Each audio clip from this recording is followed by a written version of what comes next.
তরকারি যদি আপনার ওয়াইফ পাক করে আপনি খাবেন? খাবেন? আমাদের সত্যি কথা বলেন। এই যে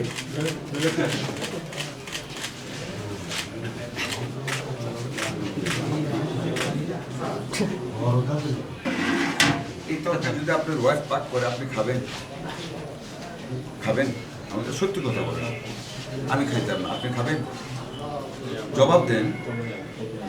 আপনি কথা বলবেন তো? স্যার কোয়ালিটি অবশ্যই খারাপ হলে খাওয়া তো যাবে না সবাই।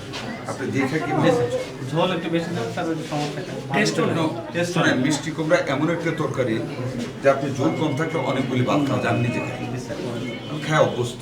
এটা আর একটু ঝোল কমাইলে আপনার ডাইল আছে রুগীর জন্য, আরেকটা তরকারি আছে, তিনটা তরকারি দিয়ে একজন রুগী আদা সের তেলে ভাত খাইতে পারে। এত ভাত খাইতে আপনি মরে যাবেন, এত ভাত আজকাল মানুষ খায় না। এটাকে আরেকটু তাহলে ঝোল মশলা কমানো দিয়ে আর একটু ঝোল কমায় একটু মাখা মাখা দিয়ে দিতে হবে, লুতা লুতা জাল কম হয়েছে। আর একটু জাল দিতে হবে। এই যে তরকারি দিয়ে ভাত খাওয়া যায় না। এই যে মহিলা কইলেন, বুঝছেন কথাটা? আমি আপনার সাথে একদম একমত। আমি এখানে একটা বাথরুম দেখেছি যেটা মানুষ ব্যবহারের যোগ্য না, আমি ডাইরেক্টরকে বলেছি আমি অ্যাগেন এটা দেখতে চাই না। আজকের আগামীকাল সন্ধ্যার পূর্বে পুরো বাথরুম পরিষ্কার করার জন্য নির্দেশ দিয়েছি। কী দিয়ে পরিষ্কার করবে ওইটাও আমি বলেছি এবং আমাকে ছবি পাঠাইতে বলেছি। আজকের ছবি আমি তুলে নিয়েছি, কালকের ছবি উনি আমাকে পাঠাবেন আফটার ক্লিনলিনেস। এবং প্রত্যেকটা পরিবার হসপিটাল আমরা একই নির্দেশ দিচ্ছি। আচ্ছা, ভয় পেয়েও যদি পরিষ্কার থাকে আমি তো আরও আসবো, তাতে পরিষ্কার যেন রাখে। আরেকটা কথা, আপনাদের কাছে একটা দাবি আছে।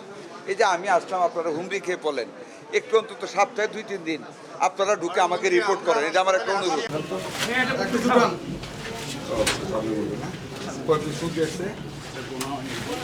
এক টুকরা করে পায় না সবাই? ম্যাডাম খেলা সিমি না কম করতেছেন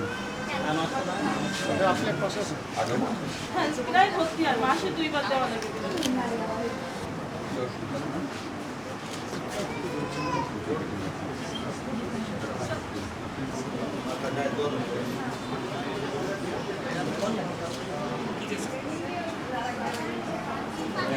মানসিকভাবে কারণে হেলথ হাসপাতালে আরও ভালো ট্রিটমেন্টের জন্য রেফার করেছে।